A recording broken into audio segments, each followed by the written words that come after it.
Аліна Харысава, паліталагіня і экспертка офісу Светланы Ціхановскай знаходзіцца з намі на відэасувязі. Вечар добры, спадарня Аліна. Вітаю. Ну, першае пытанне, так, гісторыя вельмі свежая, но але ўжо офіс выдаў сваю пазіцыю, неўзабаве і агучым. Але вось як вы ўспрынялі, як паліталагіня, як жанчына, гэтую учора гісторыю?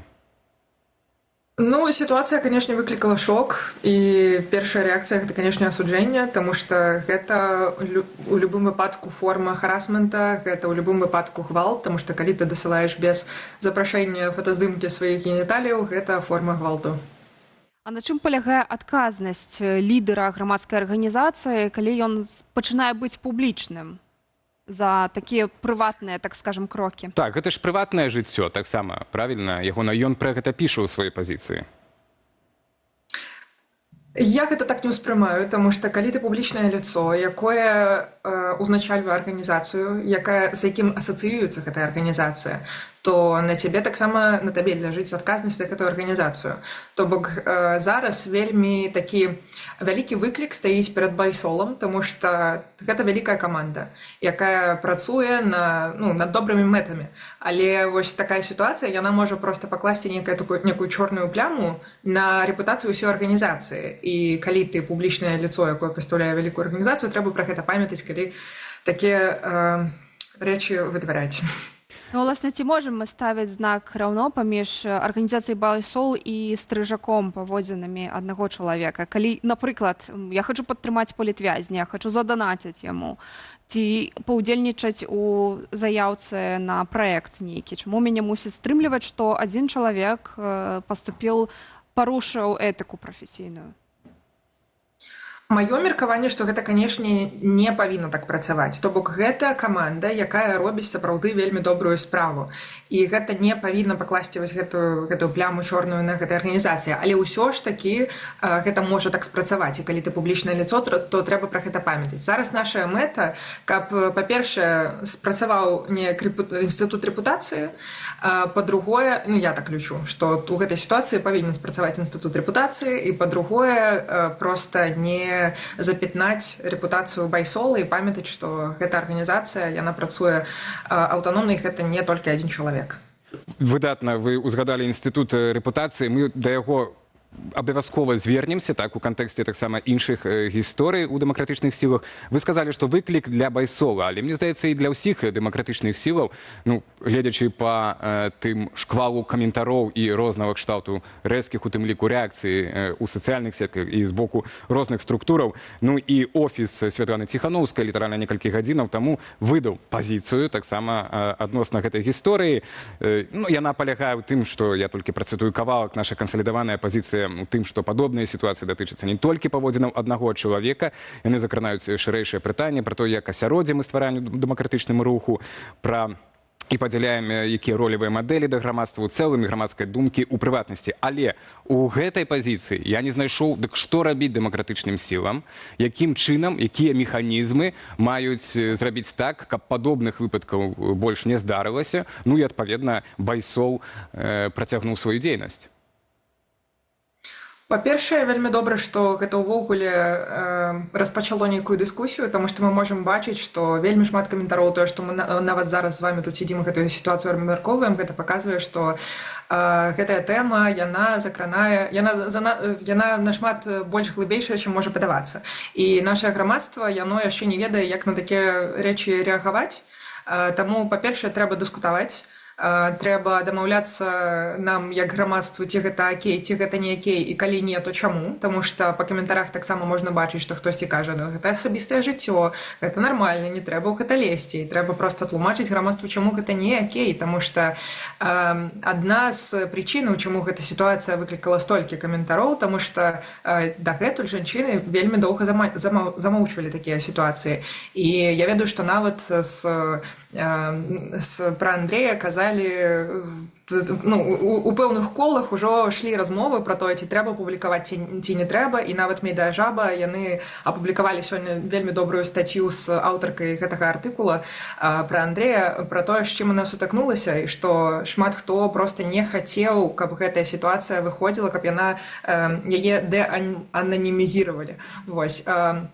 Таму, па-першае, трэба гэта проста нам абмяркоўваць, дамаўляцца, ці гэта акей, ці гэта не акей, і таксама чакаць на рэакцыю байсолу, таму што ўсё ж такі я думаю, што гэта не павінна праходзіць бесследоўна. Ведаеце, я не хачу апраўдваць паводзінаў Андрэя Стрыжака, але пэўнае пытанне ў мяне таксама выклікала сітуацыя сведчання адной з дзяўчынаў. Я, можа быць, працытую. Яна пісала так, што сустрэліся са Стрыжаком у бары, каб абмеркаваць працоўныя тэмы, а пазней размаўлялі проста пра жыццё, шмат пра гісторыю Беларусі. У гэтым не было нічога сексуальным падтэкстам з майго боку. Я не спрабавала яго прыцягнуць або падкаціць да яго, але ён пачаў неяк выводзіць мяне на сексуальныя тэмы, пытацца пра мае сексуальныя стасункі, каб яго не пакрыўдзіць, кажа яна, я пачала казаць пра іншае. Можа быць, праблема насамрэч шырэйшая ў тым, што мы, як грамадства, для сябе нам бракуе разумення вось гэтых паводзінаў, нормы працоўнай камунікацыі, этыкі. Чамусьці дзяўчына наўпрост не сказала, што я не зацікаўленая ў такой камунікацыі, замест гэтага пачала пераводзіць тэму размовы. Ці думаеце, што тут, як бы, магчыма, дзесьці віна палягае не толькі на адным баку? Я не думаю, што віна палягае на адным баку. Канешне, жанчынам трэба там праходзіць нейкія трэнінгі пра тое, як там можна рэагаваць і так далей. Але калі жанчыны сутыкаюцца з сітуацыямі гвалту, і увогуле любы чалавек сутыкаецца з сітуацыяй гвалту, псіхіка, яна не паводзіць сябе, як нам можа здавацца лагічна. Працуе механізм «замрі», і мы проста не ведаем, як рэагаваць, мы спрабуем неяк выкруціцца проста з тэмы, каб хаця б не заставацца ў нейкай небяспечнай сітуацыі. Таму абвінавачваць жанчын у нейкай неправільнай рэакцыі, калі ў дачыненні да них паступае нейкая гвалтоўная ці каля гвалтоўная камунікацыя, я не лічу, што можна абвінавачваць жертву. А яшчэ, калі такія выпадкі маюць быць публічныя, апублічаныя, то ці не мусяць яны быць публічныя і адкрытыя з двух бакоў? Не так, што ахвяра сведчыць ананімна на свайго крыўдзіцеля, бо ўсё ж такі чалавек нясе адказнасць, калі ён абвінавачвае іншую асобу. Я думаю, што калі б Андрэй не пагадзіўся і ён падумаў, што яго проста так абвінавачваюць у тым, што ён не рабіў, то ён мог бы звярнуцца спакойна, там, падаць у суд на медыа, якія пра гэтую сітуацыю пішуць. Ён жа зрабіў публічную заяву, дзе ён проста прызнаўся, што ён такія рэчы робіць. Таму ёсць правасуддзе, ёсць механізмы, як можна абараніць сябе ў такой сітуацыі. Жертвы, яны не... Іх ніхто не мае права прымушаць распавядаць гэта ўсё не ананімна. Канешне, тыя, хто распавядае гэта ад свайго імя, гэта для мяне гераіні. Вось нават там у Францыі сітуацыя, якая там здарылася не так даўно з жанчынай, якая зрабіла свой кейс пра згвалтаванне там дзесяткамі мужчынаў у публічным, каб проста ўсе гэта пабачылі, каб сапраўды ўвесь свет пачуў, якія сітуацыі могуць адбывацца з жанчынамі. Гэта для мяне гераічны паступак, але прымушаць кагосьці так рабіць мы не маем права. Аліна, вы кажаце, што грамадства беларускае не ведае, як рэагаваць на такія выпадкі, і сапраўды гэта пацвярджаюць апытанне нашае цяпер. Дарэчы, хто яшчэ не прагаласаваў, калі ласка, заклікаю зрабіць гэта, бо яно ананімнае і бяспечнае. Ну і ў адказ на тое, што вы думаеце пра сітуацыю са Стрыжаком, дзе варыянты былі зразумець і прабачыць, ці варыянт Стрыжаку сысці з Байсова, ці трэці варыянт гэта правакацыя рэжыма. Аліна, не паверыце, ці можа паверыце, але амаль вось па 30% і больш-менш размеркаваліся адказы. Ну, Стрыжаку сысці з Байсол – гэта самы папулярны варыянт, 36%. У сувязі з гэтым, што далей будзе з фондам і якім чынам вось гэты інстытут рэпутацыі, пра які вы указалі, што вось это ён мае спрацаваць, так, у гэтай сітуацыі мае дапамагчы. Можа, распавядзіце, што гэта за інстытут рэпутацыі, з чым яго ядуць? Ёсць некалькі варыянтаў, то бок гледзячы ад сітуацыі могуць ці пакінуць супрацу нейкую з гэтай арганізацыяй, што я лічу у гэтым выпадку будзе дрэнным варыянтам спрацавання інстытута рэпутацыі, таму што Байсол ўсё ж такі добрая арганізацыя, то, што мы з вамі абмяркоўвалі, гэта не толькі адзін Андрэй.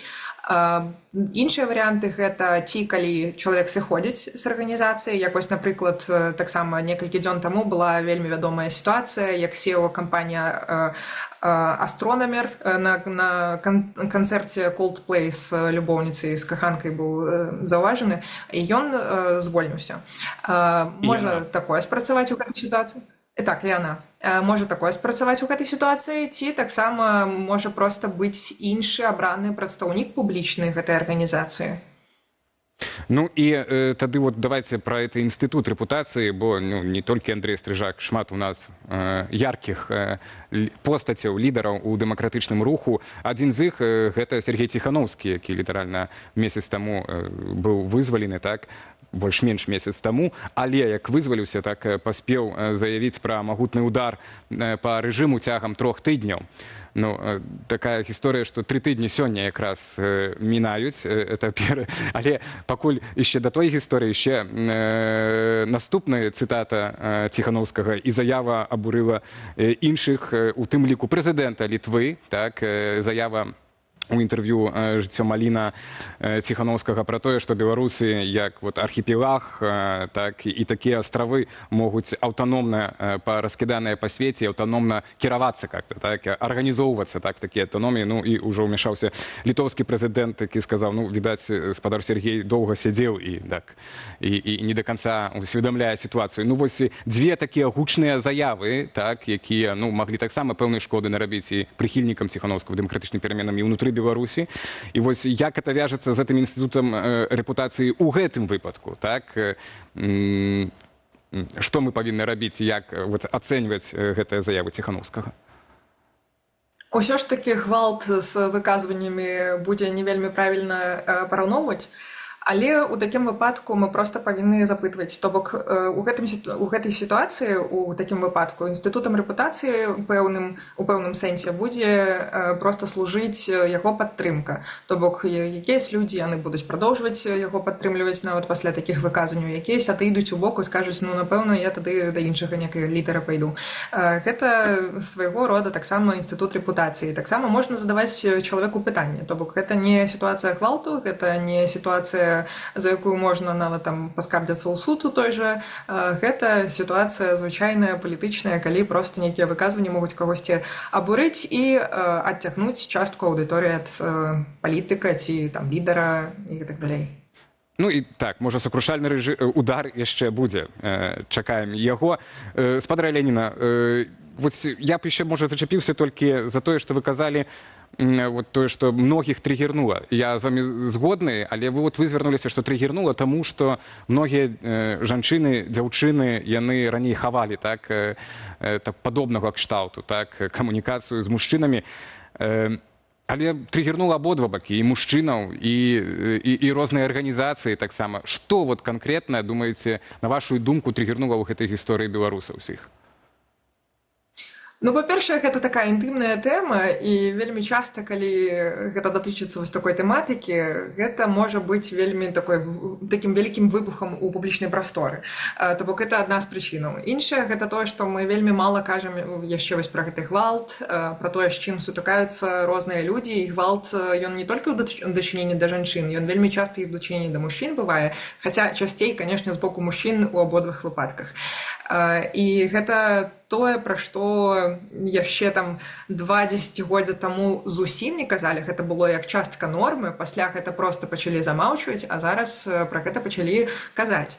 І калі ў іншых там краінах гэта ўжо больш часцей там уздымаецца ў публічнай прасторы, мы пра гэта не казалі, таму што ў тым ліку не хацелі запятнаць рэпутацыю кагосьці з дэмакратычных сілаў, таму што ў гэтай сітуацыі таксама выбухнула гэта тэма з-за таго, што з-за самой фігуры Андрэя Стрыжака, таму што ён вядомая фігура, ён асацыюецца з арганізацыяй, якая робіць вельмі добрыя рэчы. І вось тут такое апынулася. То бок гэта такі вялікі кантраст, які таксама дадаў вось гэтай моцы, гэтаму выбуху публічнаму. Ну вось Андрэй Стрыжак выбачыўся і фактычна прызнаў сваю віну. Ці дастаткова гэтага для таго, каб ён аднавіў сваю рэпутацыю, што, на вашу думку, мог бы зрабіць яшчэ? На маю персанальную думку, гэта было выбачэнне, канешне, але яно было такое трошки са зняццём віны з сябе, што я выбачаюся, што камусьці гэта магло дачыніць нейкія дрэнныя пачуцці, гэта не было маёй мэтай. Ён павінен несці адказнасць за свае ўчынкі і у тым ліку у тым выглядзе інстытута рэпутацыі, пра які мы з вами казалі. То бок я чакаю нейкай рэакцыі ад самого байсолу, ад іншых прадстаўнікоў гэтай арганізацыі, таму што для мяне, напэўна, самым такім значным паказчыкам таго, як мы з такімі тэмамі працуем у беларускай супольнасці, будзе менавіта рэакцыя байсола. Таму што калі мы гэту сітуацыю проста апусцім і праігнаруем, то гэта проста, па-першае, пакажа іншым жанчынам, якія сутыкаюцца з такой сітуацыяй, што няма сэнса пра гэта казаць, то бок ты распавядаеш пра гэта публічна з сітуацыяй, якая цябе я не ведаю, магчыма, нейкую траўму табе нанесла, а ніякіх наступстваў не мае гэта, таму няма сэнса пра гэта нават распавядаць.